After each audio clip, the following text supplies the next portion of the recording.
You are listening to It Ends With Us by Colleen Hoover. Part 1, Chapter 1. As I sit here with one foot on either side of the ledge, looking down from 12 stories above the streets of Boston, I can't help but think about suicide. Not my own. I like my life enough to want to see it through. I'm more focused on other people and how they ultimately come to the decision to just end their own lives. Do they ever regret it? In the moment after letting go and the second before they make impact, there has to be a little bit of remorse in that brief free fall. Do they look at the ground as it rushes toward them and think, well, crap, this was a bad idea? Somehow, I think not. I think about death a lot. Particularly today, considering I just, 12 hours earlier, gave one of the most epic eulogies the people of Plethora, Maine have ever witnessed. Okay. Maybe it wasn't the most epic. It very well could be considered the most disastrous. I guess that would depend on whether you were asking my mother or me. My mother, who probably won't speak to me for a solid year after today. Don't get me wrong, the eulogy I delivered wasn't profound enough to make history, like the one Brooke Shields delivered at Michael Jackson's funeral, or the one delivered by Steve Jobs' sister, or Pat Tillman's brother. But it was epic in its own way. I was nervous at first. It was the funeral of the prodigious Andrew Bloom, after all. Adored mayor of my hometown of Plethora, Maine. Owner of the most successful real estate agency within city limits.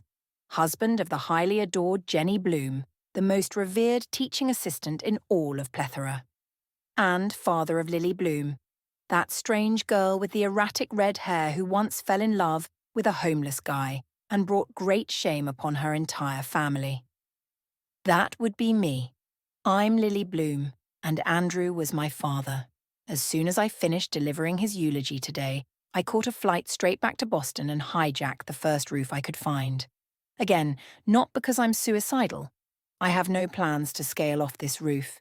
I just really needed fresh air and silence, and damn it if I can't get that from my third-floor apartment with absolutely no rooftop access and a roommate who likes to hear herself sing.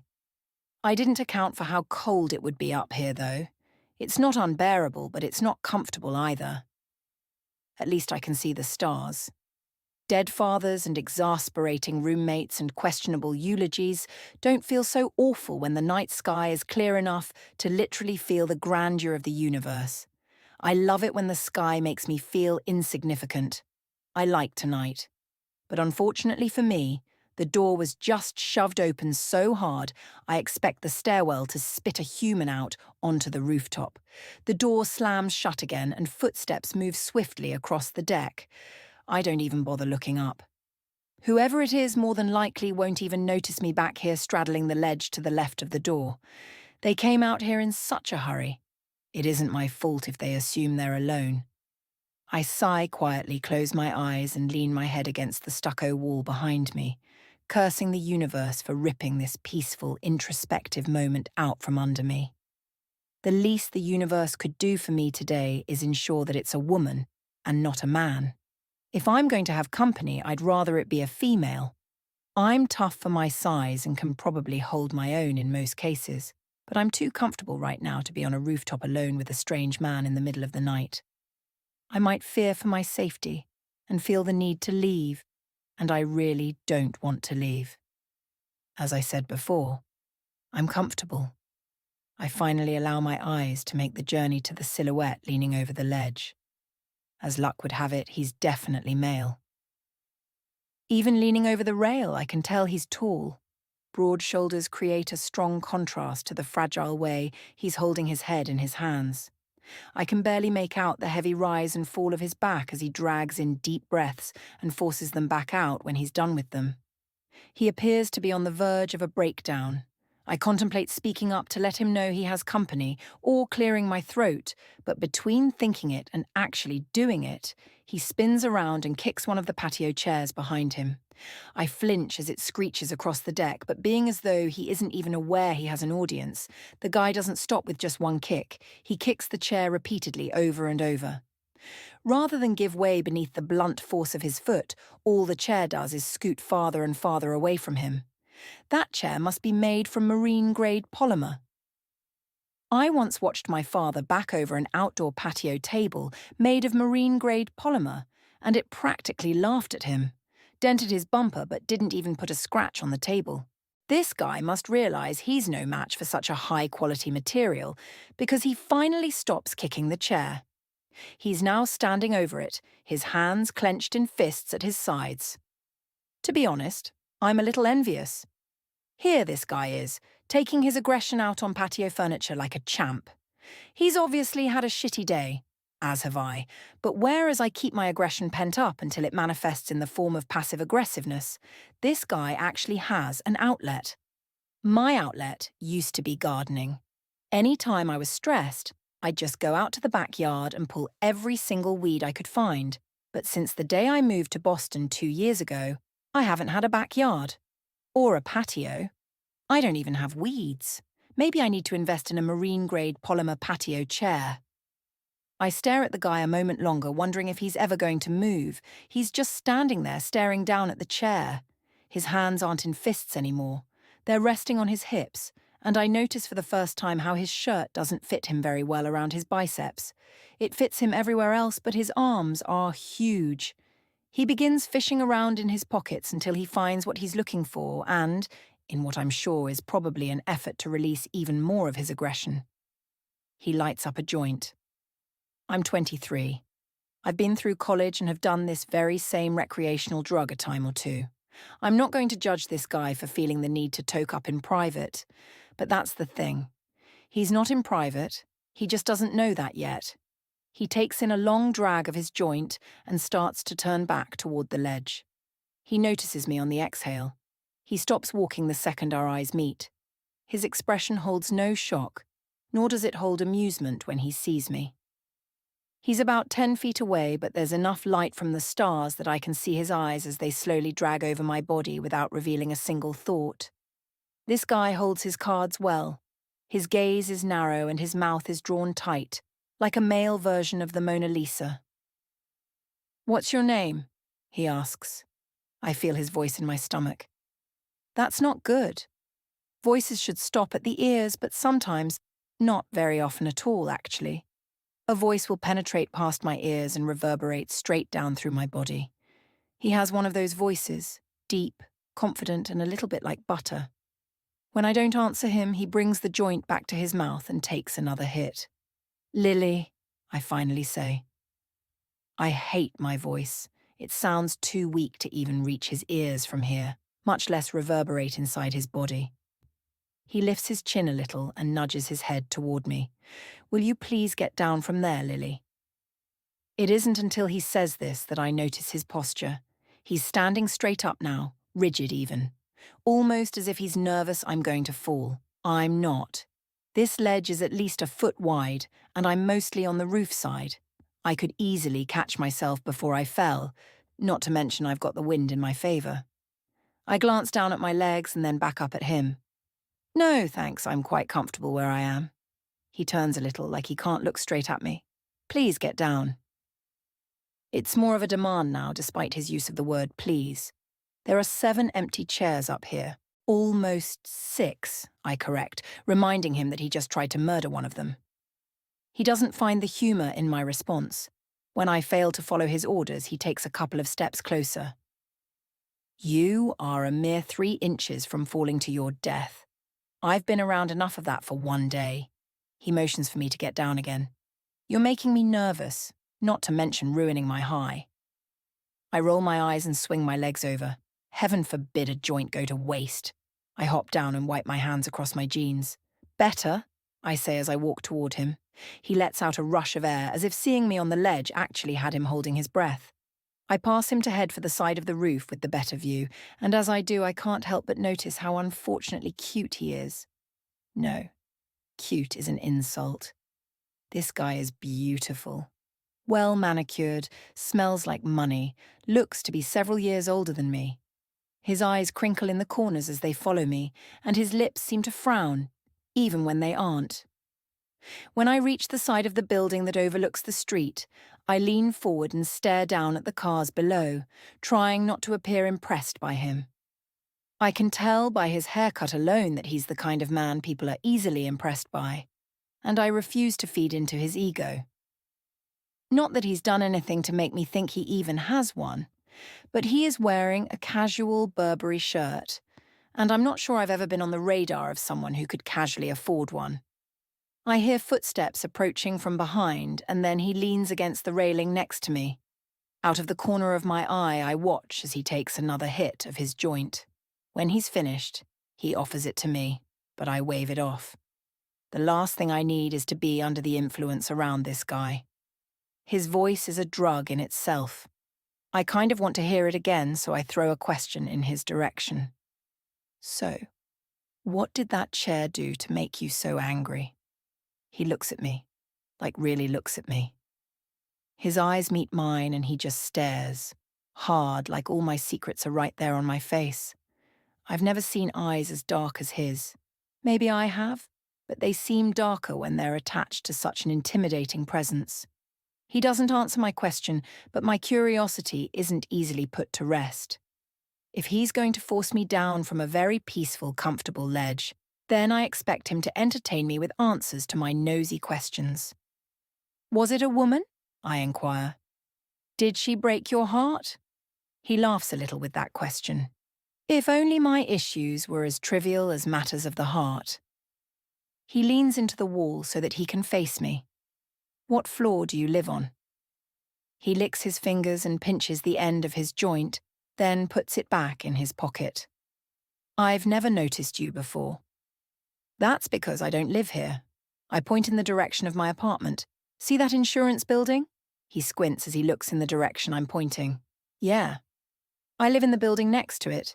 It's too short to see from here. It's only 3 stories tall. He's facing me again, resting his elbow on the ledge. If you live over there, why are you here? Your boyfriend live here or something? His comment somehow makes me feel cheap. It was too easy. An amateurish pickup line. From the looks of this guy, I know he has better skills than that. It makes me think he saves the more difficult pickup lines for the women he deems worthy. You have a nice roof, I tell him. He lifts an eyebrow, waiting for more of an explanation. I wanted fresh air, somewhere to think. I pulled up Google Earth and found the closest apartment complex with a decent rooftop patio. He regards me with a smile. At least you're economical, he says. That's a good quality to have. At least? I nod because I am economical. And it is a good quality to have. Why did you need fresh air? He asks. Because I buried my father today and gave an epically disastrous eulogy, and now I feel like I can't breathe. I face forward again and slowly exhale. Can we just not talk for a little while? He seems a bit relieved that I asked for silence. He leans over the ledge and lets an arm dangle as he stares down at the street. He stays like this for a while, and I stare at him the entire time. He probably knows I'm staring, but he doesn't seem to care. A guy fell off this roof last month, he says. I would be annoyed at his lack of respect for my request for silence, but I'm kind of intrigued. Was it an accident? He shrugs. No one knows. It happened late in the evening. His wife said she was cooking dinner, and he told her he was coming up here to take some pictures of the sunset. He was a photographer. They think he was leaning over the ledge to get a shot of the skyline, and he slipped. I look over the ledge, wondering how someone could possibly put themselves in a situation where they could fall by accident. But then I remember I was just straddling the ledge on the other side of the roof a few minutes ago. When my sister told me what happened, the only thing I could think about was whether or not he got the shot. I was hoping his camera didn't fall with him, because that would have been a real waste, you know? To die because of your love of photography. But you didn't even get the final shot that cost you your life. His thought makes me laugh, although I'm not sure I should have laughed at that. Do you always say exactly what's on your mind? He shrugs. Not to most people. This makes me smile. I like that he doesn't even know me, but for whatever reason, I'm not considered most people to him. He rests his back against the ledge and folds his arms over his chest. Were you born here? I shake my head. No, moved here from Maine after I graduated college. He scrunches up his nose and it's kind of hot. watching this guy, dressed in his Burberry shirt with his $200 haircut, making silly faces. So you're in Boston Purgatory, huh? That's gotta suck. What do you mean? I ask him. The corner of his mouth curls up. The tourists treat you like a local. The locals treat you like a tourist. I laugh. Wow, that's a very accurate description. I've been here 2 months. I'm not even in purgatory yet, so you're doing better than I am. What brought you to Boston? My residency, and my sister lives here. He taps his foot and says, right beneath us, actually. Married a tech-savvy Bostonian, and they bought the entire top floor. I look down. The entire top floor? He nods. Lucky bastard works from home. Doesn't even have to change out of his pajamas and makes 7 figures a year. Lucky bastard indeed. What kind of residency? Are you a doctor? He nods. Neurosurgeon. Less than a year left of my residency and then it's official. Stylish, well-spoken and smart. And smokes pot. If this were an SAT question, I would ask which one didn't belong. Should doctors be smoking weed? He smirks. Probably not. But if we didn't indulge on occasion, there would be a lot more of us taking the leap over these ledges, I can promise you that. He's facing forward again with his chin resting on his arms. His eyes are closed now, like he's enjoying the wind against his face. He doesn't look as intimidating like this. You want to know something that only the locals know? Of course, he says, bringing his attention back to me. I point to the east. See that building? The one with the green roof? He nods.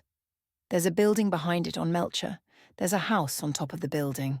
Like a legit house, built right on the rooftop. You can't see it from the street, and the building is so tall that not many people even know about it. He looks impressed. Really? I nod. I saw it when I was searching Google Earth, so I looked it up. Apparently a permit was granted for the construction in 1982. How cool would that be? To live in a house on top of a building? You'd get the whole roof to yourself, he says. I hadn't thought of that. If I owned it, I could plant gardens up there. I'd have an outlet. Who lives there? He asks. No one really knows. It's one of the great mysteries of Boston. He laughs and then looks at me inquisitively. What's another great mystery of Boston? Your name. As soon as I say it, I slap my hand against my forehead. It sounded so much like a cheesy pickup line. The only thing I can do is laugh at myself. He smiles. It's Ryle, he says. Ryle Kincaid. I sigh, sinking into myself. That's a really great name. Why do you sound sad about it? Because I'd give anything for a great name. You don't like the name Lily? I tilt my head and cock an eyebrow. My last name is Bloom. He's quiet. I can feel him trying to hold back his pity. I know it's awful. It's the name of a 2-year-old little girl, not a 23-year-old woman. A 2-year-old girl will have the same name no matter how old she gets. Names aren't something we eventually grow out of, Lily Bloom. Unfortunately for me, I say. But what makes it even worse is that I absolutely love gardening. I love flowers, plants, growing things. It's my passion. It's always been my dream to open a florist shop, but I'm afraid if I did, people wouldn't think my desire was authentic. They would think I was trying to capitalize off my name, and that being a florist isn't really my dream job. Maybe so, he says, but what's that matter? It doesn't, I suppose. I catch myself whispering, Lily blooms quietly. I can see him smiling a little bit. It really is a great name for a florist, but I have a master's degree in business. I'd be downgrading, don't you think? I work for the biggest marketing firm in Boston. Owning your own business isn't downgrading, he says. I raise an eyebrow. Unless it flops, he nods in agreement. Unless it flops, he says. So what's your middle name, Lily Bloom? I groan, which makes him perk up. You mean it gets worse? I drop my head in my hands and nod. Rose? I shake my head. Worse. Violet? I wish. I cringe and then mutter. Blossom. There's a moment of silence. God damn, he says softly. Yeah, Blossom is my mother's maiden name, and my parents thought it was fate that their last names were synonyms. So of course when they had me, a flower was their first choice. Your parents must be real assholes. One of them was. My father died this week. He glances at me. Nice try. I'm not falling for that. I'm serious. That's why I came up here tonight. I think I just needed a good cry. He stares at me suspiciously for a moment to make sure I'm not pulling his leg. He doesn't apologize for the blunder. Instead, his eyes grow a little more curious, like his intrigue is actually authentic. Were you close? That's a hard question. I rest my chin on my arms and look down at the street again. I don't know, I say with a shrug. As his daughter, I loved him. But as a human, I hated him. I can feel him watching me for a moment, and then he says, I like that. Your honesty. He likes my honesty. I think I might be blushing. We're both quiet again for a while, and then he says, Do you ever wish people were more transparent? How so? He picks at a piece of chipped stucco with his thumb until it breaks loose. He flicks it over the ledge. I feel like everyone fakes who they really are, when deep down we're all equal amounts of screwed up. Some of us are just better at hiding it than others. Either his high is setting in or he's just very introspective. Either way, I'm okay with it. My favourite conversations are the ones with no real answers. I don't think being a little guarded is a negative thing, I say. Naked truths aren't always pretty. He stares at me for a moment. Naked truths, he repeats. I like that. He turns around and walks to the middle of the rooftop. He adjusts the back on one of the patio lounges behind me and lowers himself onto it. It's the kind you lie on, so he pulls his hands behind his head and looks up at the sky. I claim the one next to him and adjust it until I'm in the same position as him. Tell me a naked truth, Lily. Pertaining to what? He shrugs. I don't know. Something you aren't proud of. Something that will make me feel a little less screwed up on the inside. He's staring up at the sky, waiting on me to answer.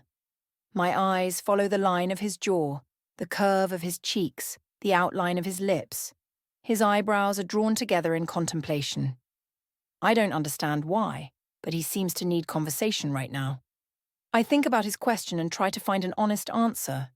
When I come up with one, I look away from him and back up to the sky. My father was abusive. Not to me. To my mother. He would get so angry when they fought that sometimes he would hit her. When that happened, he would spend the next week or two making up for it. He would do things like buy her flowers or take us out to a nice dinner. Sometimes he would buy me stuff because he knew I hated it when they fought. When I was a kid, I found myself looking forward to the nights they would fight, because I knew if he hit her, the 2 weeks that followed would be great. I pause. I'm not sure I've ever admitted that to myself. Of course, if I could, I would have made it to where he never touched her. But the abuse was inevitable with their marriage, and it became our norm. When I got older, I realized that not doing something about it made me just as guilty. I spent most of my life hating him for being such a bad person, but I'm not so sure I'm much better. Maybe we're both bad people. Ryle looks over at me with a thoughtful expression. Lily, he says pointedly, there is no such thing as bad people. We're all just people who sometimes do bad things.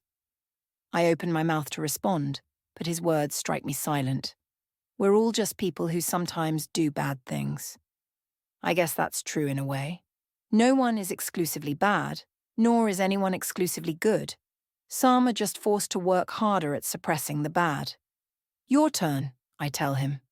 Based on his reaction, I think he might not want to play his own game. He sighs heavily and runs a hand through his hair. He opens his mouth to speak, but then clamps it shut again. He thinks for a bit and then finally speaks. I watched a little boy die tonight. His voice is despondent. He was only 5 years old. He and his little brother found a gun in his parents' bedroom. The younger brother was holding it and it went off by accident. My stomach flips. I think this may be a little too much truth for me. There was nothing that could be done by the time he made it to the operating table. Everyone around, nurses, other doctors, they all felt so sorry for the family. Those poor parents, they said. But when I had to walk into the waiting room and tell those parents that their child didn't make it, I didn't feel an ounce of sorrow for them. I wanted them to suffer.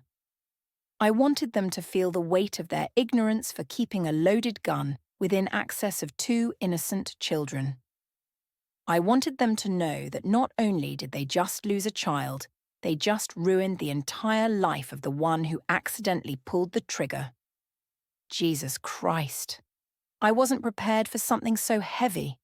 I can't even conceive how a family moves past that. That poor boy's brother, I say. I can't imagine what that's going to do to him, seeing something like that. Ryle flicks something off the knee of his jeans. It'll destroy him for life, that's what it'll do. I turn on my side to face him, lifting my head up onto my hand. Is it hard, seeing things like that every day? He gives his head a slight shake. It should be a lot harder. But the more I'm around death, the more it just becomes a part of life. I'm not sure how I feel about that. He makes eye contact with me again. Give me another one, he says. I feel like mine was a little more twisted than yours. I disagree, but I tell him about the twisted thing I did a mere 12 hours ago. My mother asked me 2 days ago if I would deliver the eulogy at my father's funeral today. I told her I didn't feel comfortable, that I might be crying too hard to speak in front of a crowd. But that was a lie. I just didn't want to do it because I feel like eulogies should be delivered by those who respected the deceased. And I didn't much respect my father. Did you do it? I nod. Yeah, this morning. I sit up and pull my legs beneath me as I face him. You want to hear it? He smiles. Absolutely. I fold my hands in my lap and inhale a breath. I had no idea what to say. About an hour before the funeral, I told my mother I didn't want to do it. She said it was simple and that my father would have wanted me to do it. She said all I had to do was walk up to the podium and say 5 great things about my father. So, that's exactly what I did. Ryle lifts up onto his elbow, appearing even more interested. He can tell by the look on my face that it gets worse. Oh no, Lily, what did you do? Here, let me just reenact it for you. I stand up and walk around to the other side of my chair. I stand tall and act like I'm looking out over the same crowded room I was met with this morning. I clear my throat. Hello, my name is Lily Bloom, daughter of the late Andrew Bloom. Thank you all for joining us today as we mourn his loss. I wanted to take a moment to honor his life by sharing with you 5 great things about my father. The first thing. I look down at Ryle and shrug. That's it. He sits up. What do you mean? I take a seat on my lounge chair and lie back down. I stood up there for 2 solid minutes without saying another word. There wasn't one great thing I could say about that man. So I just stared silently at the crowd until my mother realized what I was doing and had my uncle remove me from the podium. Ryle tilts his head. Are you kidding me? You gave the anti-eulogy at your own father's funeral? I nod. I'm not proud of it, I don't think. I mean, if I had my way, he would have been a much better person and I would have stood up there and talked for an hour. Ryle lies back down. Wow, he says, shaking his head. You're kind of my hero. You just roasted a dead guy. That's tacky. Yeah, well, naked truth hurts, I laugh. Your turn. I can't top that, he says. I'm sure you can come close. I'm not sure I can. I roll my eyes. Yes, you can. Don't make me feel like the worst person out of the 2 of us. Tell me the most recent thought you've had that most people wouldn't say out loud. He pulls his hands up behind his head and looks me straight in the eye. I want to fuck you. My mouth falls open. Then I clamp it shut again. I think I might be speechless. He shoots me a look of innocence. You asked for the most recent thought, so I gave it to you. You're beautiful. I'm a guy. If you were into one-night stands, I would take you downstairs to my bedroom and I would fuck you. I can't even look at him. His statement makes me feel a multitude of things all at once. Well, I'm not into one-night stands. I figured as much, he says. Your turn. He's so nonchalant. He acts as if he didn't just stun me into silence. I need a minute to regroup after that one, I say with a laugh. I try to think of something with a little shock value, but I can't get over the fact that he just said that, out loud. Maybe because he's a neurosurgeon and I never pictured someone so educated throwing around the word fuck so casually. I gather myself. Somewhat. and then say, "Okay." Since we're on the subject, the first guy I ever had sex with was homeless. He perks up and faces me. "Oh, I'm going to need more of this story." I stretch my arm out and rest my head on it. "I grew up in Maine. We lived in a fairly decent neighborhood, but the street behind our house wasn't in the best condition. Our backyard butted up to a condemned house adjacent to 2 abandoned lots. I became friends with a guy named Atlas who stayed in the condemned house. No one knew he was living there other than me. I used to take him food and clothes and stuff, until my father found out." What did he do? My jaw tightens. I don't know why I brought this up when I still force myself not to think about it on a daily basis. He beat him up. That's as naked as I want to get about that subject. Your turn. He regards me silently for a moment, as if he knows there's more to that story. But then he breaks eye contact. "The thought of marriage repulses me," he says. "I'm almost 30 years old and I have no desire for a wife.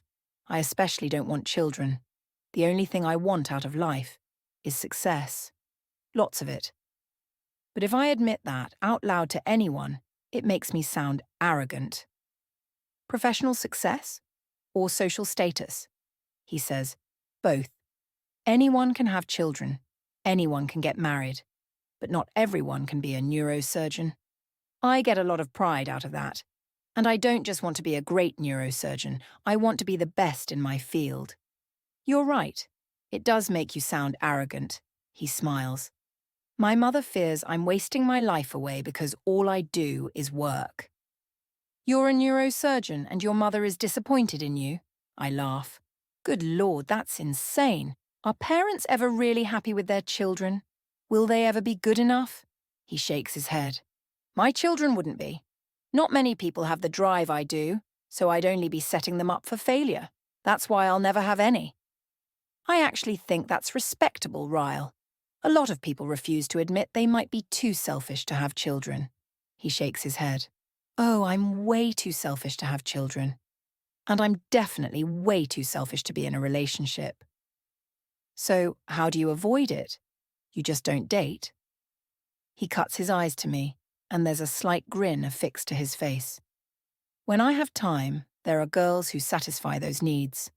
I don't lack for anything in that department, if that's what you're asking. But love has never appealed to me. It's always been more of a burden than anything. I wish I looked at love like that. It would make my life a hell of a lot easier. I envy you. I have this idea that there's a perfect man out there for me. I tend to become jaded easily because no one ever meets my standards. I feel like I'm on an infinite search for the Holy Grail. You should try my method, he says, which is one-night stands. He raises an eyebrow like it's an invitation. I'm glad it's dark because my face is on fire. I could never sleep with someone if I didn't see it going anywhere. I say this out loud, but my words lack conviction when I say it to him. He drags in a long, slow breath, and then rolls onto his back. Not that kind of girl, huh? He says this with a trace of disappointment in his voice. I match his disappointment. I'm not sure I'd even want to turn him down if he made a move, but I might have just thwarted that possibility. If you wouldn't sleep with someone you just met. His eyes meet mine again. Exactly how far would you go? I don't have an answer for that. I roll onto my back because the way he's looking at me makes me want to rethink one-night stands. I'm not necessarily against them, I suppose. I've just never been propositioned for one by someone I would consider it with. Until now, I think. Is he even propositioning me? I've always been terrible at flirting.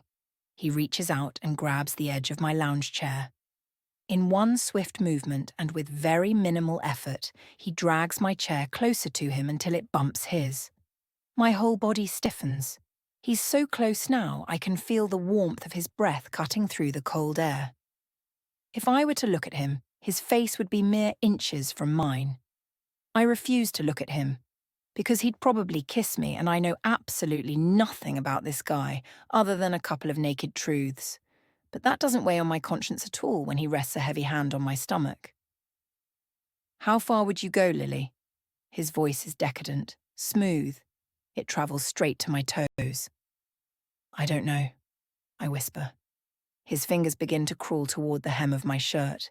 He begins to slowly inch it upward until a slither of my stomach is showing. Oh, Jesus, I whisper, feeling the warmth from his hand as he slides it up my stomach.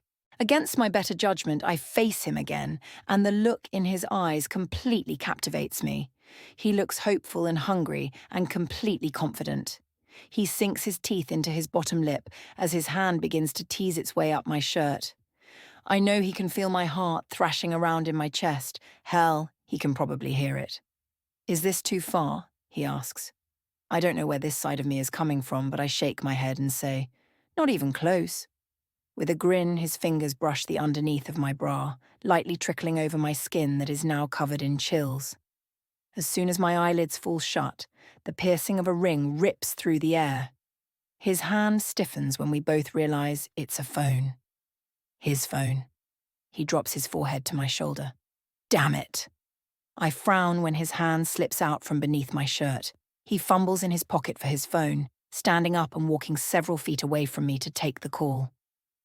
Dr. Kincaid, he says. He listens intently, his hand gripping the back of his neck. What about Roberts? I'm not even supposed to be on call right now. More silence is followed with, yeah, give me 10 minutes. On my way. He ends the call and slides his phone back in his pocket. When he turns to face me, he looks a little disappointed. He points to the door that leads to the stairwell. I have to. I nod. It's fine. He considers me for a moment and then holds up a finger. Don't move, he says, reaching for his phone again. He walks closer and holds it up as if he's about to snap a picture of me. I almost object, but I don't even know why. I'm fully clothed. It just doesn't feel that way for some reason. He snaps a picture of me lying in the lounge chair, my arms relaxed above my head. I have no idea what he plans to do with that picture, but I like that he took it. I like that he had the urge to remember what I look like, even though he knows he'll never see me again. He stares at the photo on his screen for a few seconds and smiles. I'm half tempted to take a picture of him in return, but I'm not sure I want a reminder of someone I'll never see again. The thought of that is a little depressing. It was nice meeting you, Lily Bloom. I hope you defy the odds of most dreams and actually accomplish yours. I smile, equally saddened and confused by this guy. I'm not sure that I've ever spent time with someone like him before, someone of a completely different lifestyle and tax bracket. I probably never will again. But I'm pleasantly surprised to see that we aren't all that different. Misconception confirmed. He looks down at his feet for a moment as he stands in somewhat of an unsure pose. It's as if he's suspended between the desire to say something else to me and the need to leave. He glances at me one last time, this time without so much of a poker face. I can see the disappointment in the set of his mouth before he turns and walks in the other direction. He opens the door and I can hear his footsteps fade as he rushes down the stairwell. I'm alone on the rooftop once again, but to my surprise, I'm a little saddened by that now. Chapter 2. Lucy, the roommate who loves to hear herself sing, is rushing around the living room, gathering keys, shoes, a pair of sunglasses. I'm seated on the couch, opening up shoeboxes stuffed with some of my old things from when I lived at home. I grabbed them when I was home for my father's funeral this week. You work today? Lucy asks. No, I have bereavement leave until Monday. She stops in her tracks. Monday, she scoffs. Lucky bitch. Yes, Lucy, I'm so lucky my father died. I say it sarcastically, of course, but I cringe when I realize it's not actually very sarcastic. You know what I mean, she mutters. She grabs her purse as she balances on one foot while sliding her shoe onto the other. I'm not coming home tonight, staying over at Alex's house. The door slams behind her. We have a lot in common on the surface, but beyond wearing the same size clothes, being the same age, and both having 4-letter names that start with an L and end with a Y, there's not much else there that makes us more than just roommates. I'm okay with that, though. Other than the incessant singing, she's pretty tolerable. She's clean, and she's gone a lot. 2 of the most important qualities in a roommate. I'm pulling the lid off the top of one of the shoeboxes when my cell phone rings. I reach across the couch and grab it. When I see that it's my mother, I press my face into the couch and fake cry into a throw pillow. I bring the phone to my ear. Hello? There's 3 seconds of silence, and then, hello, Lily. I sigh and sit back up on the couch. Hey, Mom? I'm really surprised she's speaking to me. It's only been 1 day since the funeral. That's 364 days sooner than I expected to hear from her. How are you? I ask. She sighs dramatically. Fine, she says. Your aunt and uncle went back to Nebraska this morning. It'll be my first night alone since... You'll be fine, Mom, I say, trying to sound confident. She's quiet for too long, and then she says, Lily, I just want you to know that you shouldn't be embarrassed about what happened yesterday. I pause. I wasn't, not even the slightest bit. Everyone freezes up once in a while. I shouldn't have put that kind of pressure on you, knowing how hard the day was on you already. I should have just had your uncle do it. I close my eyes. Here she goes again, covering up what she doesn't want to see, taking blame that isn't even hers to take. Of course she convinced herself that I froze up yesterday, and that's why I refused to speak. Of course she did. I have half a mind to tell her it wasn't a mistake. I didn't freeze up. I just had nothing great to say about the unremarkable man she chose to be my father. But part of me does feel guilty for what I did, specifically because it's not something I should have done in the presence of my mother. So I just accept what she's doing and go along with it. Thanks, Mom. Sorry I choked. It's fine, Lily. I need to go. I have to run to the insurance office. We have a meeting about your father's policies. Call me tomorrow, okay? I will, I tell her. Love you, Mum. I end the call and toss the phone across the couch. I open the shoebox on my lap and pull out the contents. On the very top is a small wooden hollow heart. I run my fingers over it and remember the night I was given this heart. As soon as the memory begins to sink in, I set it aside. Nostalgia is a funny thing. I move a few old letters and newspaper clippings aside. Beneath all of it, I find what I was hoping was inside these boxes. And also sort of hoping wasn't. My Ellen diaries. I run my hands over them. There are 3 of them in this box, but I'd say there are probably 8 or 9 total. I haven't read any of these since the last time I wrote in them. I refuse to admit that I kept a diary when I was younger because that was so cliché. Instead, I convinced myself that what I was doing was cool, because it wasn't technically a diary. I addressed each of my entries to Ellen DeGeneres because I began watching her show the first day it aired in 2003 when I was just a little girl. I watched it every day after school and was convinced Ellen would love me if she got to know me.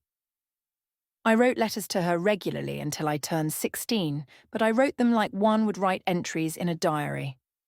Of course, I knew the last thing Ellen DeGeneres probably wanted was a random girl's journal entries. Luckily, I never actually sent any in, but I still liked addressing all the entries to her, so I continued to do that until I stopped writing in them altogether. I open another shoebox and find more of them. I sort through them until I grab the one from when I was 15 years old. I flip it open, searching for the day I met Atlas. There wasn't much that happened in my life worth writing about before he entered it, but somehow I filled 6 journals full before he ever came into the picture. I swore I'd never read these again, but with the passing of my father, I've been thinking about my childhood a lot. Maybe if I read through these journals, I'll somehow find a little strength for forgiveness. Although I fear I'm running the risk of building up even more resentment. I lie back on the couch, and I begin reading. Dear Ellen, before I tell you what happened today, I have a really good idea for a new segment on your show. It's called Ellen at Home. I think lots of people would like to see you outside of work. I always wonder what you're like at your home when it's just you and Portia and the cameras aren't around. Maybe the producers can give her a camera and sometimes she can just sneak up on you and film you doing normal things like watching TV or cooking or gardening. She could film you for a few seconds without you knowing and then she could scream, "Ellen at home!" and scare you. It's only fair since you love pranks. Okay, now that I told you that, I keep meaning to and have been forgetting, I'll tell you about my day yesterday. It was interesting.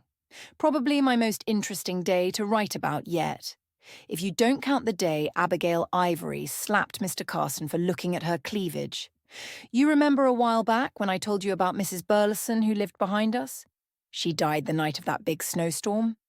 My dad said she owed so much in taxes that her daughter wasn't able to take ownership of the house, which is fine by her, I'm sure, because the house was starting to fall apart anyway. It probably would have been more of a burden than anything. The house has been empty since Mrs. Burleson died, which has been about 2 years. I know it's been empty because my bedroom window looks out over the backyard, and there hasn't been a single soul that goes in or out of that house since I can remember. Until last night. I was in bed shuffling cards. I know that sounds weird, but it's just something I do. I don't even know how to play cards. But when my parents get into fights, shuffling cards just calms me down sometimes and gives me something to focus on. Anyway, it was dark outside, so I noticed the light right away. It wasn't bright, but it was coming from that old house. It looked more like candlelight than anything, so I went to the back porch and found Dad's binoculars. I tried to see what was going on over there, but I couldn't see anything. It was way too dark. Then, after a little while, the light went out. This morning, when I was getting ready for school, I saw something moving behind that house. I crouched down at my bedroom window and saw someone sneaking out the back door. It was a guy and he had a backpack. He looked around like he was making sure no one saw him. And then he walked between our house and the neighbour's house and went and stood at the bus stop. I'd never seen him before. It was the first time he rode my bus. He sat in the back and I sat in the middle, so I didn't talk to him. But when he got off the bus at school, I saw him walk into the school, so he must go there. I have no idea why he was sleeping in that house. There's probably no electricity or running water. I thought maybe he did it as a dare, but today he got off the bus at the same stop as me. He walked down the street like he was going somewhere else, but I ran straight to my room and watched out the window. Sure enough, a few minutes later, I saw him sneaking back inside that empty house. I don't know if I should say something to my mother. I hate to be nosy, because it's none of my business. But if that guy doesn't have anywhere to go, I feel like my mother would know how to help him since she works at a school. I don't know. I might wait a couple days before I say something and see if he goes back home. He might just need a break from his parents. Same as I wish I could have sometimes. That's all. I'll let you know what happens tomorrow. Lily. Dear Ellen, I fast-forward through all your dancing when I watch your show. I used to watch the beginning when you danced through the audience, but I get a little bored with it now and would rather just hear you talk. I hope that doesn't make you mad. Okay. So I found out who the guy is, and yes, he's still going over there. It's been 2 days now, and I still haven't told anyone. His name is Atlas Corrigan, and he's a senior, but that's all I know.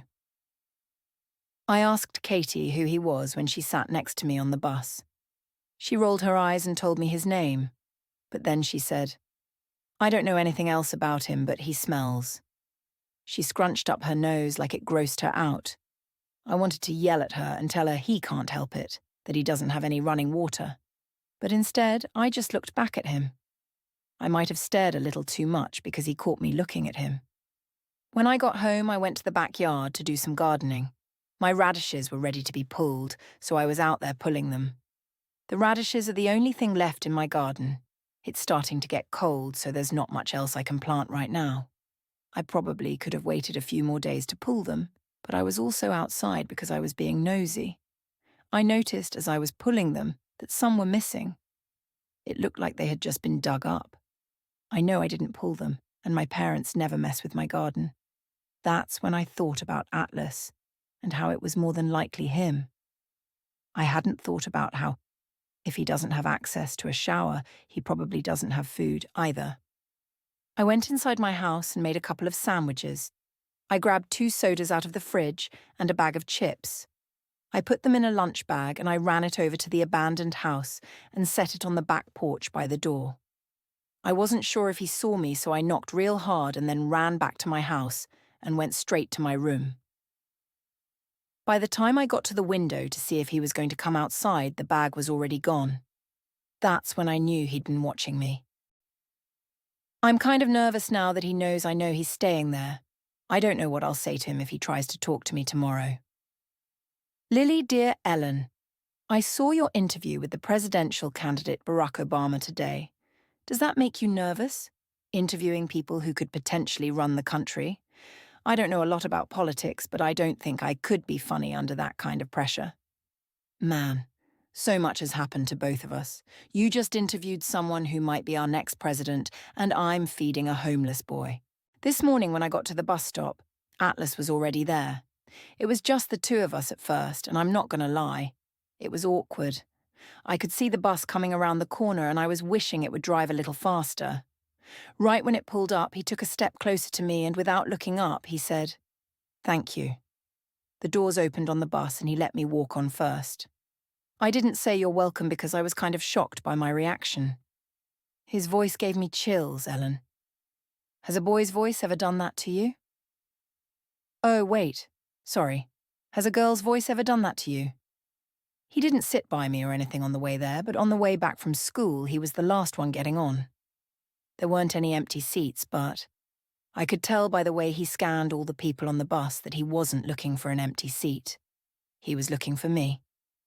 When his eyes met mine, I looked down at my lap real quick. I hate that I'm not very confident around guys. Maybe that's something I'll grow into when I finally turn 16. He sat down next to me and dropped his backpack between his legs. That's when I noticed what Katie was talking about. He did kind of smell, but I didn't judge him for that. He didn't say anything at first, but he was fidgeting with a hole in his jeans. It wasn't the kind of hole that was there to make jeans look stylish. I could tell it was there because it was a genuine hole due to his pants being old. They actually looked a little too small for him because his ankles were showing, but he was skinny enough that they fit him just fine everywhere else. "Did you tell anyone?" he asked me. I looked at him when he spoke, and he was looking right back at me like he was worried. It was the first time I had actually gotten a good look at him. His hair was dark brown, but I thought maybe if he washed it, it wouldn't be as dark as it looked right then. His eyes were bright, unlike the rest of him. Real blue eyes, like the kind you see on a Siberian husky. I shouldn't compare his eyes to a dog, but that's the first thing I thought when I saw them. I shook my head and looked back out the window. I thought he might get up and find another seat at that point, since I said I didn't tell anyone, but he didn't. The bus made a few stops, and the fact that he was still sitting by me gave me a little courage, so I made my voice a whisper. "Why don't you live at home with your parents?" He stared at me for a few seconds like he was trying to decide if he wanted to trust me or not. Then he said, "Because they don't want me to." That's when he got up. I thought I'd made him mad, but then I realized he got up because we were at our stop. I grabbed my stuff and followed him off the bus. He didn't try to hide where he was heading today like he usually does. Normally he walks down the street and goes around the block, so I don't see him cut through my backyard. But today he started to walk toward my yard with me. When we got to where I would normally turn to go inside and he would keep walking, we both stopped. He kicked at the dirt with his foot and looked behind me at my house. "What time do your parents get home?" "Around 5, I said. It was 3:45. He nodded and looked like he was about to say something else, but he didn't. He just nodded again and started walking toward that house with no food or electricity or water. Now, Ellen, I know what I did next was stupid, so you don't have to tell me.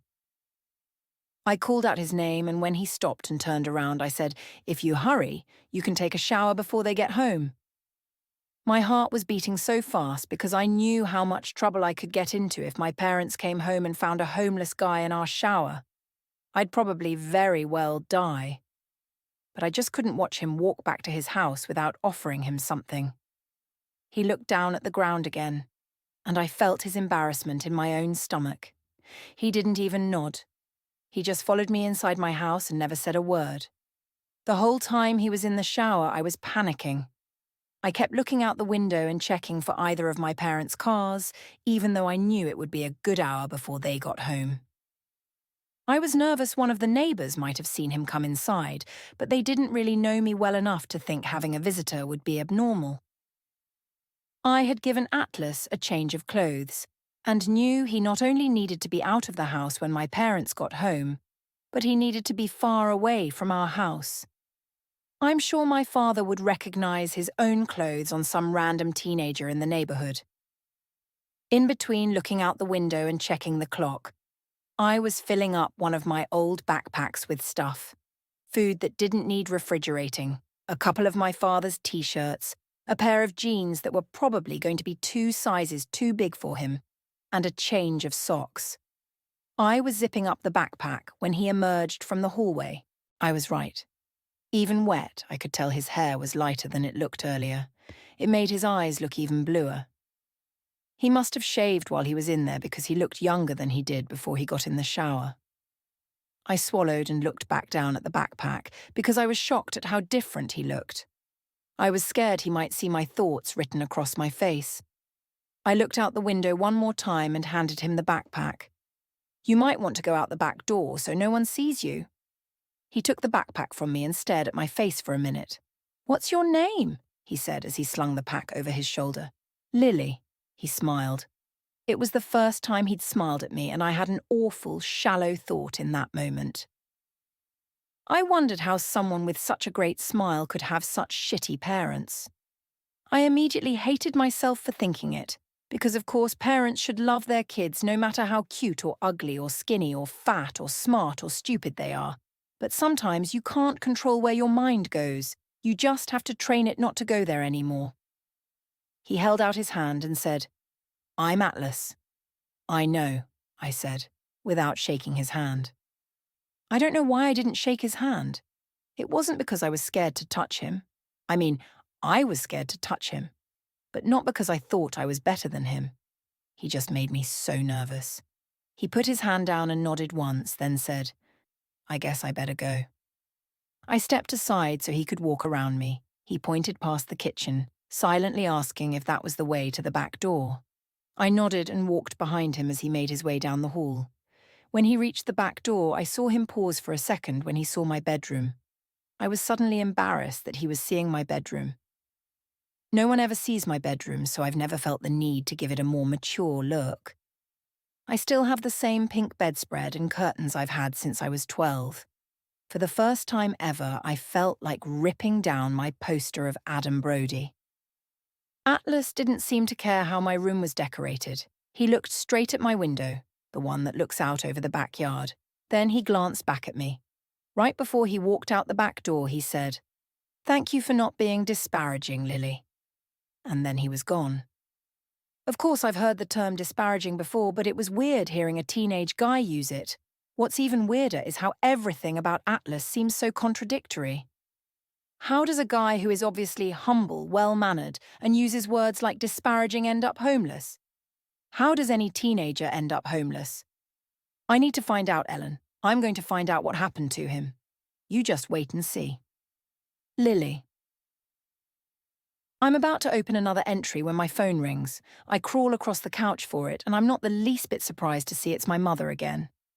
Now that my father has passed and she's alone, she'll probably call me twice as much as she did before. Hello? What do you think about my moving to Boston? She blurts out. I grab the throw pillow next to me and shove my face into it, muffling a scream. Wow, I say. Really? She's quiet, and then, it was just a thought. We can discuss it tomorrow. I'm almost to my meeting. Okay, bye. And just like that, I want to move out of Massachusetts. She can't move here. She doesn't know anyone here. She'd expect me to entertain her every day.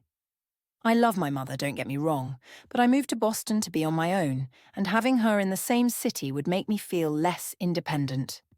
My father was diagnosed with cancer 3 years ago while I was still in college.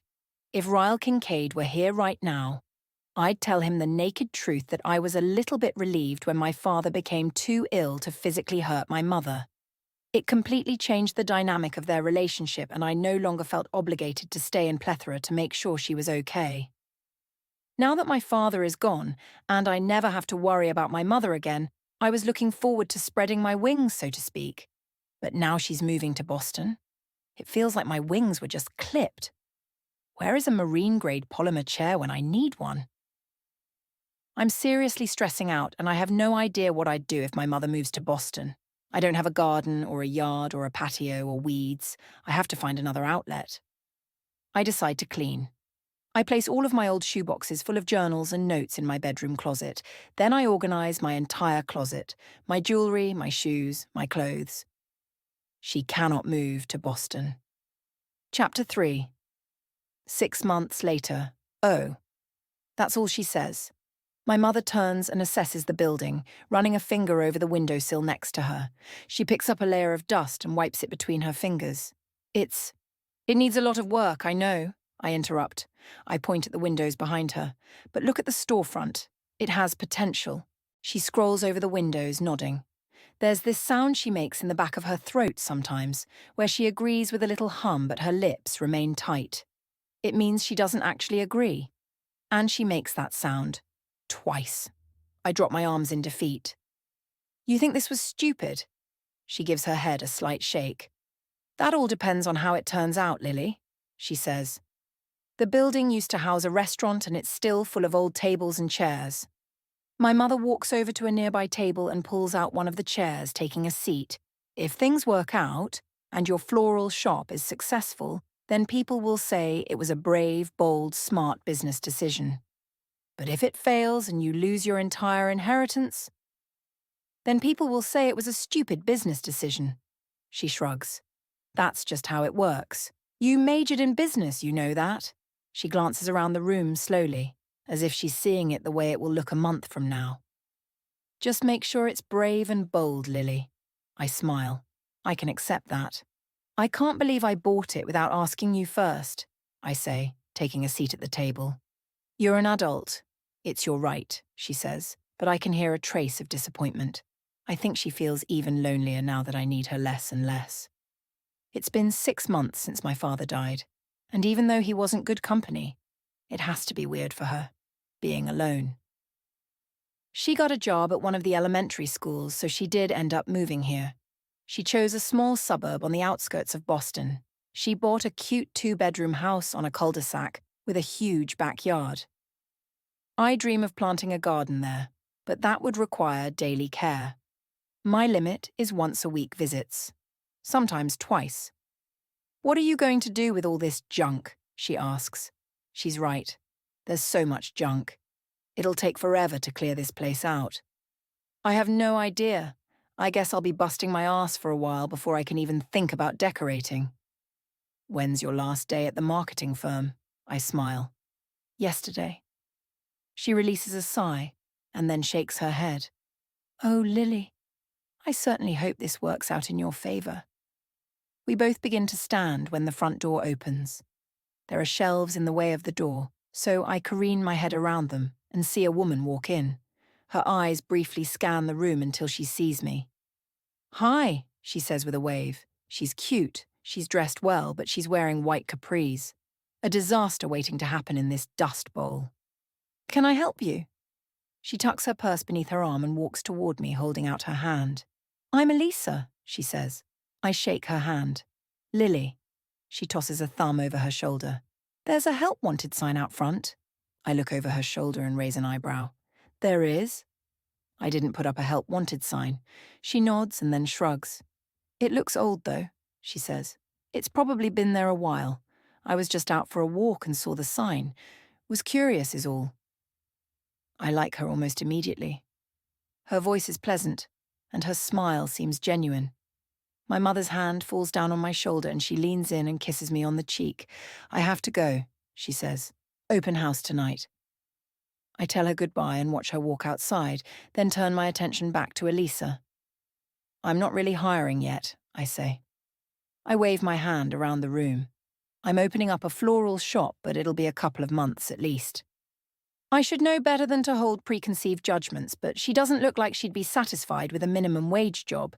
Her purse probably cost more than this building. Her eyes light up. Really? I love flowers. She spins around in a circle and says, this place has a ton of potential. What color are you painting it? I cross my arm over my chest and grab my elbow. Rocking back on my heels, I say, I'm not sure. I just got the keys to the building an hour ago, so I haven't really come up with a design plan yet. Lily, right? I nod. I'm not going to pretend I have a degree in design, but it's my absolute favorite thing. If you need any help, I'd do it for free. I tilt my head. You'd work for free? She nods. I don't really need a job. I just saw the sign and thought, what the heck? But I do get bored sometimes. I'd be happy to help you with whatever you need. Cleaning, decorating, picking out paint colours. I'm a Pinterest whore. Something behind me catches her eye and she points. I could take that broken door and make it magnificent. All this stuff, really. There's a use for almost everything, you know. I look around at the room, knowing full well I'm not going to be able to tackle this by myself. I probably can't even lift half this stuff alone. I'll eventually have to hire someone anyway. I'm not going to let you work for free, but I could do $10 an hour if you're really serious. She starts clapping, and if she weren't in heels, she might have jumped up and down. When can I start? I glance down at her white capris. Will tomorrow work? You'll probably want to show up in disposable clothes. She waves me off and drops her Hermes bag on a dusty table next to her. Nonsense, she says. My husband is watching the Bruins play at a bar down the street. If it's okay, I'll just hang with you and get started right now. 2 hours later, I'm convinced I've met my new best friend. And she really is a Pinterest whore. We write keep and toss on sticky notes and slap them on everything in the room. She's a fellow believer in upcycling, so we come up with ideas for at least 75% of the stuff left in the building. The rest, she says her husband can throw out when he has free time. Once we know what we're going to do with all the stuff, I grab a notebook and a pen, and we sit at one of the tables to write down design ideas. Okay, she says, leaning back in her chair. I want to laugh, because her white capris are covered in dirt now, but she doesn't seem to care. Do you have a goal for this place? She asks, glancing around. I have one, I say. Succeed. She laughs. I have no doubt you'll succeed, but you do need a vision. I think about what my mother said. Just make sure it's brave and bold, Lily. I smile and sit up straighter in my chair. Brave and bold, I say. I want this place to be different. I want to take risks. She narrows her eyes as she chews on the tip of the pen. But you're just selling flowers, she says. How can you be brave and bold with flowers? I look around the room and try to envision what I'm thinking. I'm not even sure what I'm thinking. I'm just getting itchy and restless, like I'm on the verge of a brilliant idea. What are some words that come to mind when you think of flowers? I ask her. She shrugs. I don't know. They're sweet, I guess. They're alive, so they make me think of life. And maybe the colour pink. And spring. Sweet life pink spring, I repeat. And then, Elisa, you're brilliant. I stand up and begin pacing the floor. We'll take everything everyone loves about flowers, and we'll do the complete opposite. She makes a face to let me know she isn't following. Okay, I say. What if, instead of showcasing the sweet side of flowers, we showcase the villainous side? Instead of pink accents, we use darker colours, like a deep purple or even black. And instead of just spring and life, we also celebrate winter and death. Elisa's eyes are wide. But what if someone wants pink flowers, though? Well, we'll still give them what they want, of course. But we'll also give them what they don't know they want. She scratches her cheek. So you're thinking black flowers? She looks concerned, and I don't blame her. She's only seeing the darkest side of my vision. I take a seat at the table again and try to get her on board. Someone once told me that there is no such thing as bad people. We're all just people who sometimes do bad things. That stuck with me because it's so true. We've all got a little bit of good and evil in us. I want to make that our theme. Instead of painting the walls a putrid sweet colour, we paint them dark purple with black accents. And instead of only putting out the usual pastel displays of flowers in boring crystal vases that make people think of life, we go edgy, brave and bold. We put out displays of darker flowers wrapped in things like leather or silver chains. And rather than put them in crystal vases, we'll stick them in black onyx or, I don't know, purple velvet vases lined with silver studs. The ideas are endless. I stand up again. There are floral shops on every corner for people who love flowers. But what floral shop caters to all the people who hate flowers? Elisa shakes her head. None of them, she whispers. Exactly, none of them. We stare at each other for a moment, and then I can't take it another second. I'm bursting with excitement and I just start laughing like a giddy child. Elisa starts laughing too, and she jumps up and hugs me. Lily, it's so twisted. It's brilliant. I know. I'm full of renewed energy. I need a desk so I can sit down and make a business plan, but my future office is full of old vegetable crates. She walks toward the back of the store. Well, let's get them out of there and go buy you a desk. We squeeze into the office and begin moving crates out one by one and into a back room. I stand on the chair to make the piles taller, so we'll have more room to move around. These are perfect for the window displays I have in mind. She hands me 2 more crates and walks away, and as I'm reaching on my tiptoes to stack them at the very top, the pile begins to tumble. I try to find something to grab hold of for balance, but the crates knock me off the chair. When I land on the floor, I can feel my foot bend in the wrong direction. It's followed by a rush of pain straight up my leg and down to my toes. Elisa comes rushing back into the room and has to move 2 of the crates from on top of me. Lily, she says. Oh my God, are you okay? I pull myself up to a sitting position, but don't even try to put weight on my ankle. I shake my head. My ankle. She immediately removes my shoe and then pulls her phone out of her pocket.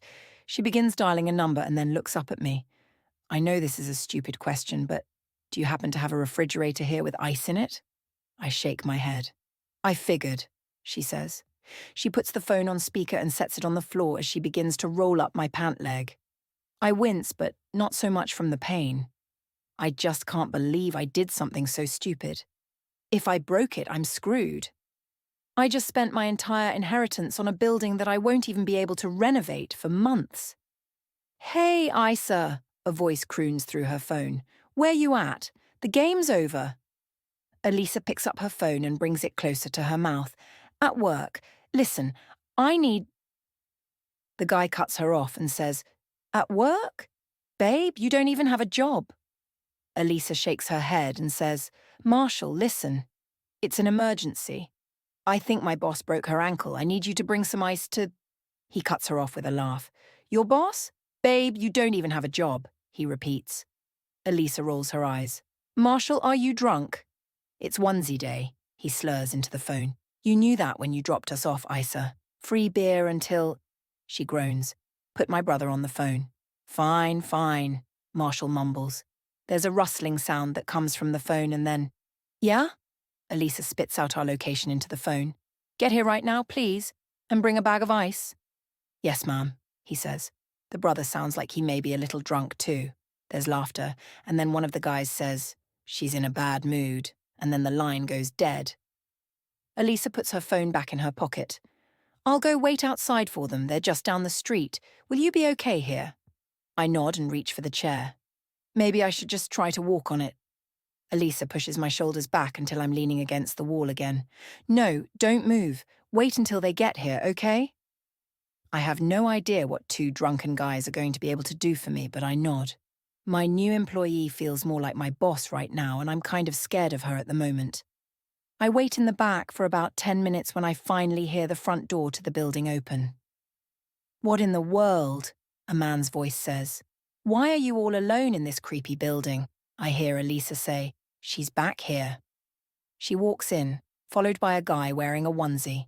He's tall, a little bit on the thin side, but boyishly handsome with big, honest eyes and a head full of dark, messy, way past due for a haircut hair.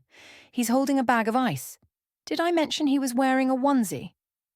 I'm talking a legit full-grown man in a SpongeBob onesie. This is your husband? I ask her, cocking an eyebrow. Elisa rolls her eyes. Unfortunately, she says, glancing back at him. Another guy, also in a onesie, walks in behind them, but my attention is on Elisa as she explains why they're wearing pajamas on a random Wednesday afternoon. There's a bar down the street that gives out free beer to anyone who shows up in a onesie during a Bruins game. She makes her way over to me and motions for the guys to follow her. She fell off the chair and hurt her ankle, she says to the other guy. He steps around Marshall and the first thing I notice are his arms. Holy shit! I know those arms. Those are the arms of a neurosurgeon. Elisa is his sister.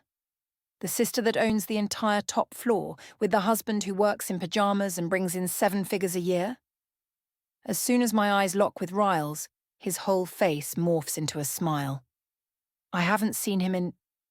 God, how long ago was that? 6 months? I can't say I haven't thought about him during the past 6 months, because I've thought about him quite a few times, but I never actually thought I'd see him again. Ryle, this is Lily. Lily, my brother, Ryle, she says, motioning toward him. And that's my husband, Marshall. Ryle walks over to me and kneels down.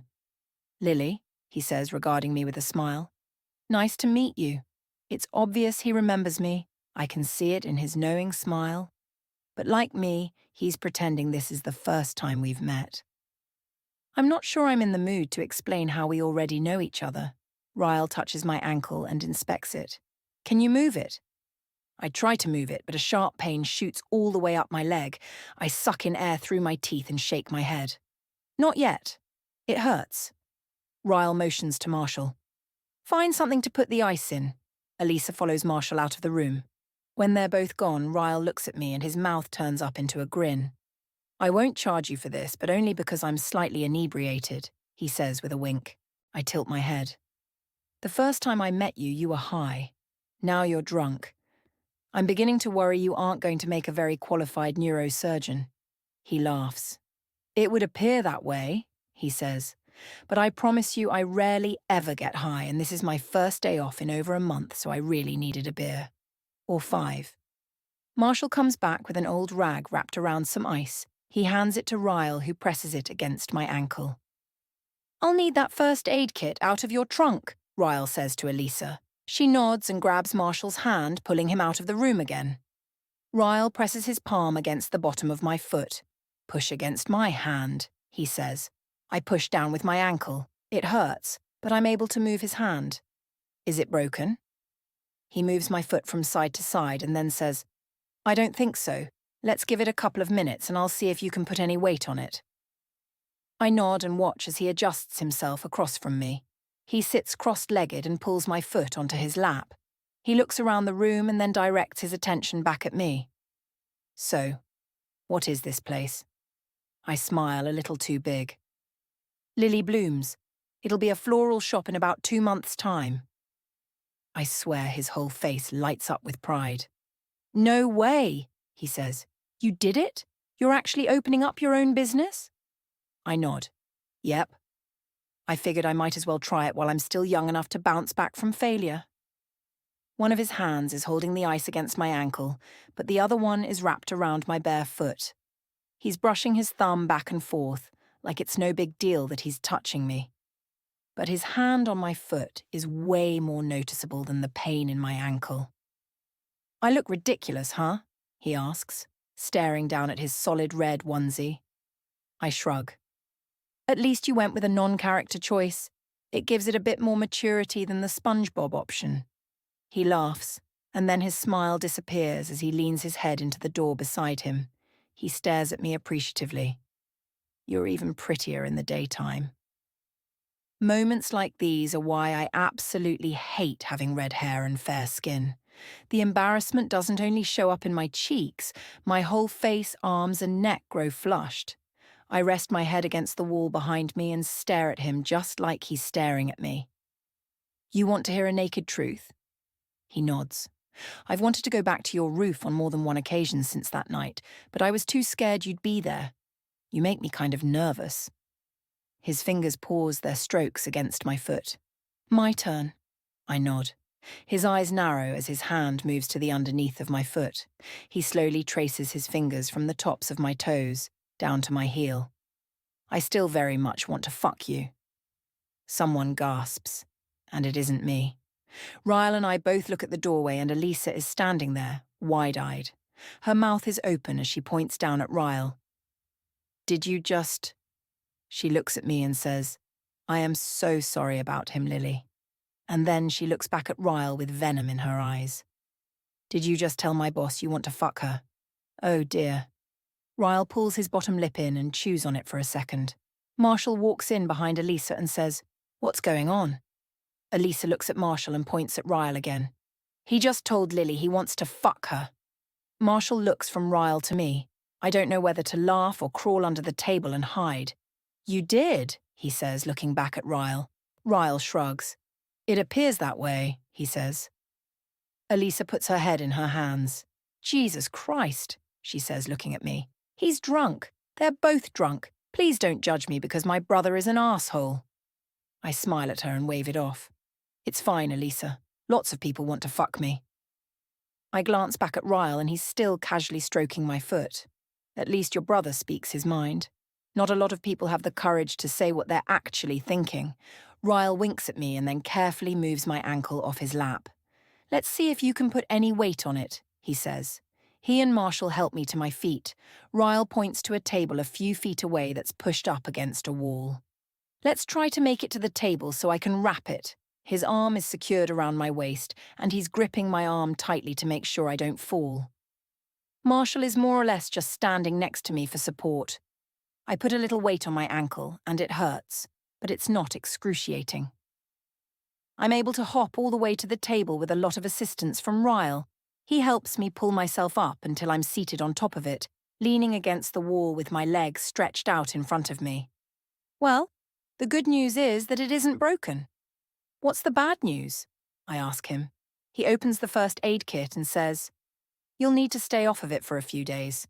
Maybe even a week or more, depending on how it heals." I close my eyes and lean my head against the wall behind me. "But I have so much to do," I whine. He carefully begins to wrap my ankle.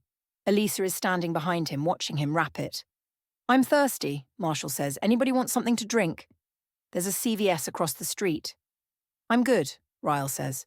"I'll take a water," I say. "Sprite," Elisa says. Marshall grabs her hand. "You're coming with." Elisa pulls her hand from his and crosses her arms over her chest. "I'm not going anywhere," she says. "My brother can't be trusted." "Elisa, it's fine," I tell her. "He was making a joke." She stares at me silently for a moment and then says, "Okay, but you can't fire me if he pulls more stupid shit." "I promise I won't fire you." With that, she grabs Marshall's hand again and leaves the room. Ryle is still wrapping my foot when he says, "My sister works for you." "Yep. Hired her a couple of hours ago." He reaches into the first aid kit and pulls out tape. "You do realize she's never had a job in her entire life?" "She already warned me," I say. His jaw is tight and he doesn't look as relaxed as he did earlier.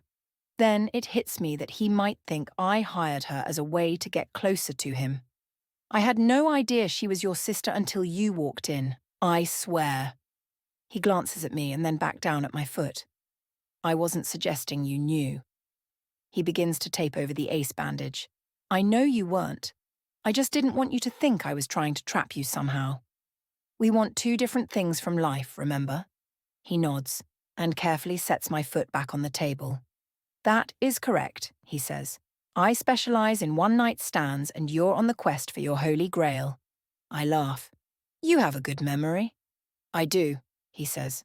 A languid smile stretches across his mouth. "But you're also hard to forget." Jesus. He has to stop saying things like that. I press my palms into the table and pull my leg down.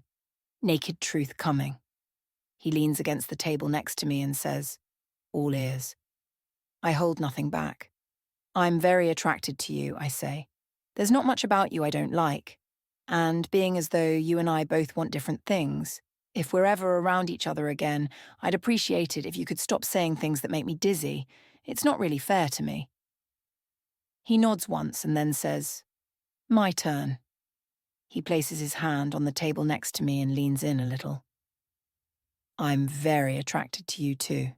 There's not much about you I don't like, but I kind of hope we're never around each other again, because I don't like how much I think about you. Which isn't all that much, but it's more than I'd like. So if you still aren't going to agree to a one-night stand, then I think it's best if we do what we can to avoid each other, because it won't do either of us any favors." I don't know how he ended up this close to me, but he's only about a foot away.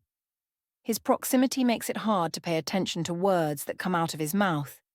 His gaze drops briefly to my mouth, but as soon as we hear the front door open, he's halfway across the room. By the time Elisa and Marshall make it to us, Ryle is busy restacking all the crates that fell. Eliza looks down at my ankle.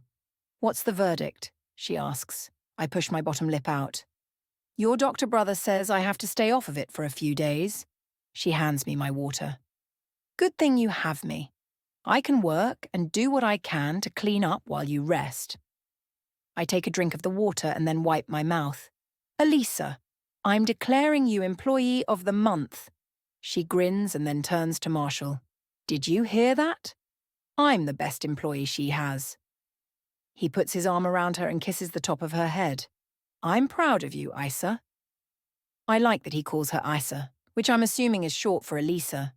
I think about my own name and if I'll ever find a guy who could shorten it into a sickeningly cute nickname. Illy. Nope, not the same. "Do you need help getting home?" she asks. I hop down and test my foot. "Maybe just to my car. It's my left foot, so I can probably drive just fine." She walks over and puts her arm around me. "If you want to leave the keys with me, I'll lock up and come back tomorrow and start cleaning." The three of them walk me to my car, but Ryle allows Elisa to do most of the work. He seems almost scared to touch me now for some reason. When I'm in the driver's seat, Eliza puts my purse and other things in the floorboard and sits in the passenger seat. She takes my phone out and begins programming her number into it. Ryle leans into the window. "Make sure to keep ice on it as much as you can for the next few days. Baths help too." I nod. "Thanks for your help." Elisa leans over and says, "Ryle, maybe you should drive her home and take a cab back to the apartment just to be safe." Ryle looks down at me and then shakes his head. "I don't think that's a good idea," he says. "She'll be fine. I've had a few beers, probably shouldn't be driving." "You could at least help her home," Elisa suggests. Ryle shakes his head and then pats the roof of the car as he turns and walks away. I'm still watching him when Elisa hands me back my phone and says, "Seriously, I'm really sorry about him. First he hits on you, then he's a selfish asshole." She climbs out of the car and closes the door, then leans through the window. "That's why he'll be single for the rest of his life." She points to my phone. "Text me when you get home and call me if you need anything. I won't count favors as work time." "Thank you, Elisa." She smiles. "No, thank you. I haven't been this excited about my life since that Paolo Nutini concert I went to last year." She waves goodbye and walks toward where Marshall and Ryle are standing. They begin walking down the street and I watch them in my rearview mirror. As they turn the corner, I see Ryle glance over his shoulder and look back in my direction. I close my eyes and exhale. The 2 times I've spent with Ryle were on days I'd probably rather forget. My father's funeral and spraining my ankle, but somehow him being present made them feel like less of the disasters they were. I hate that he's Elisa's brother. I have a feeling this isn't the last time I'll be seeing him. Chapter 4. It takes me half an hour to make it from my car to my apartment. I called Lucy twice to see if she could help me, but she didn't answer her phone. When I make it inside my apartment, I'm a little irritated to see her lying on the couch with the phone to her ear. I slam our front door behind me and she glances up. "What happened to you?" she asks. I use the wall for support as I hop toward the hallway. "Sprained my ankle." When I make it to my bedroom door, she yells, "Sorry I didn't answer the phone. I'm talking to Alex. I was going to call you back." "It's fine," I holler back at her, and then slam my bedroom door shut. I go to the bathroom and find some old pain pills I had stuffed into a cabinet. I swallow 2 of them and then fall onto my bed and stare up at the ceiling. I can't believe I'll be stuck in this apartment for an entire week. I grab my phone and text my mother. "Sprained my ankle. I'm fine, but can I send you a list of things to grab for me at the store?" I drop my phone onto my bed, and for the first time since she moved here, I'm thankful my mother lives fairly close to me. It actually hasn't been that bad. I think I like her more now that my father has passed away. I know it's because I held a lot of resentment toward her for never leaving him. Even though a lot of that resentment has faded when it comes to my mother, I still have the same feelings when I think of my father. It can't be good. still holding on to so much bitterness toward my father, but damn it, he was awful. To my mother, to me, to Atlas. Atlas. I've been so busy with my mother's move and secretly searching for a new building between work hours, I haven't had time to finish reading the journals I started reading all those months ago. I hop pathetically to my closet, only tripping once. Luckily, I catch myself on my dresser. Once I have the journal in hand, I hop back to the bed and get comfortable. I have nothing better to do for the next week now that I can't work. I might as well commiserate over my past while I'm forced to commiserate in the present. Dear Ellen, you hosting the Oscars was the greatest thing to happen to TV last year. I don't think I ever told you that. The vacuuming skit made me piss my pants. Oh, and I recruited a new Ellen follower today in Atlas.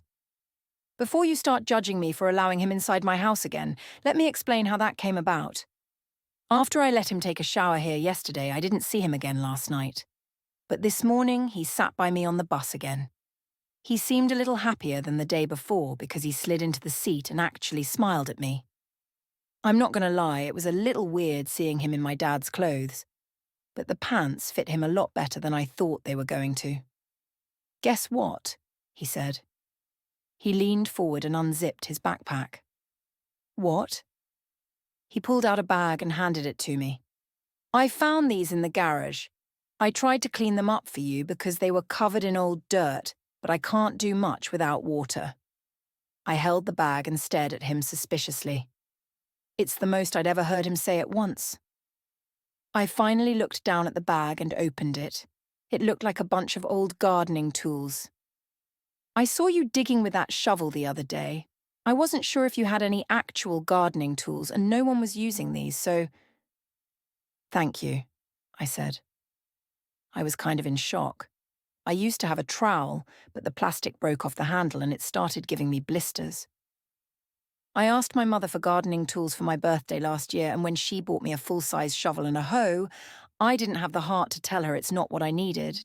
Atlas cleared his throat, and then, in a much quieter voice, he said, I know it's not like a real gift. I didn't buy it or anything, but I wanted to give you something, you know. For... He didn't finish his sentence, so I nodded and tied the bag back up. Do you think you can hold them for me until after school? I don't have any room in my backpack. He grabbed the bag from me and then brought his backpack up to his lap and put the bag inside of it. He wrapped his arms around his backpack. How old are you? He asked. 15. The look in his eyes made him seem a little bit sad about my age, but I don't know why. You're in 10th grade? I nodded, but honestly couldn't think of anything to say to him. I haven't really had much interaction with a lot of guys, especially seniors. When I'm nervous, I kind of just clam up. I don't know how long I'll be staying at that place, he said, bringing his voice down again. But if you ever need help with gardening or anything after school, it's not like I have much going on there, being as though I have no electricity. I laughed, and then wondered if I should have laughed at his self-deprecating comment. We spent the rest of the bus ride talking about you, Ellen. When he made that comment about being bored, I asked him if he ever watched your show. He said he'd like to because he thinks you're funny, but a TV would require electricity. Another comment I wasn't sure if I should have laughed at. I told him he could watch your show with me after school. I always record it on the DVR and watch it while I do my chores.